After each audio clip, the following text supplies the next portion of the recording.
Shalom Dammit! This is Rabbi Sol Solomon with a Rabbinical reflection for the week of June 28th, 2015. Well, it's taken a while, but I know what I want to do when I grow up. I want to trade places with Antonin Scalia. Appointed by Ronald Reagan, he is the longest-running Chief Justice on the U.S. Supreme Court. 30 years on the bench, voting strictly along conservative lines and interpreting the Constitution so narrowly you couldn't fit a dragonfly's wing between we and the in We the People. This man has held back, or tried to, the progress of American civilization, be it women's rights for abortion, minorities facing discrimination, immigrants facing deportation, and gays being able to do their thing gaily. They should just pull Antonin Scalia off his bench and replace him with a television airing Fox News. It'd be the same thing. Of course, Scalia got his head handed to him twice last week. First, the Supreme Court upheld Obamacare. Surprisingly, they voted the spirit of the law rather than the letter of the law. So what if the wording is vague, said the court. The president meant well, and he's trying to help people. 6 justices agreed, including all the liberals, plus Roberts and Kennedy. Scalia dissented, angrily, as did Alito and the Schwarzer. 24 hours later, the court made another historic ruling, this one on gay marriage. They're for it. Well, 5 out of 9 of them were.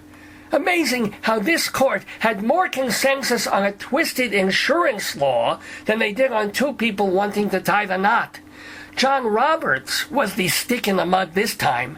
He argued that he had nothing against same-sex chuppahs, but making it the law of the land somehow circumvented people's rights to vote yes or no on it. Whatever. The fun part is reading Scalia's dissent. In challenging the idea that sanctioning gay marriage would expand personal freedom, he argues, hey, on what planet has any marriage ever expanded freedom? You're stuck together day in, day out. You can't leave unless you separate or divorce. And in the bedroom, I think comedian Chuck Bartel put it best when he said, if you enjoy watching the same porno film over and over and over again, you're great marriage material.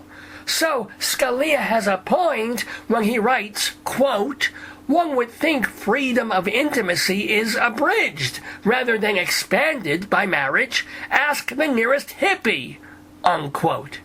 Granted, the last time anyone saw a hippie was 1973, but you get the gist. Unfortunately, it's the jism that bothers Scalia, and he'll torture the words of the Constitution to make sure that his good religious values aren't ruffled by anything as upsetting as 2 dudes feeding each other cake on a dais. Which is why I belong up there in Washington, D.C., holding forth on legal and moral issues, while Scalia would kill on radio and TV. The man's got a gift for phrasing, like when he likened Roberts' opinions to the contents of a fortune cookie, or back when he was asked whether he found it difficult to vote on complex issues. The death penalty, he said, give me a break, it's easy. Abortion, absolutely easy. Homosexual sodomy, come on, for 200 years it was criminal in every state, unquote. So this is a dangerous guy, but a funny guy. He doesn't BS, and like Bill O'Reilly, he gives really good soundbite. He expresses himself with crystal clarity, even when his morality becomes a fatality.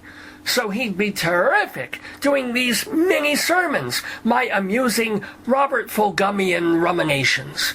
Meanwhile, I should be in the Supreme Court, agreeing with Justice Kagan, arguing with Justice Thomas, diapering Justice Ginsburg. See, I can sprout crazy offensive things, and the occasional brilliant, profound thing, and listeners can take it or leave it. I'm an entertainer, a pundit, a gadfly, a horsefly even. And so is Scalia. It's just that his word is law, literally. We do have commonalities. Scalia is a devout Italian-American Catholic. I'm a depraved Jewish-American Jew. But I'm not sitting on the highest court in the land trying to turn the clock back on social progress. So, Anto, Booby, let's do celebrity life swap. I'll take your robe, you take my tallis. I'll listen to people drone on and on about the most tedious minutiae. You listen to my wife talk about her day. I'll make laws that advance human rights and personal freedoms.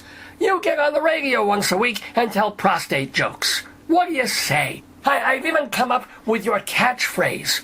Buongiorno cazzo. Not bad, right? Scal, my pal, this looks like the beginning of a beautiful friendship. This has been a rabbinical reflection from Rabbi Sol Solomon, Temple Sons of Bitches in Great Neck, New York. Court is adjourned.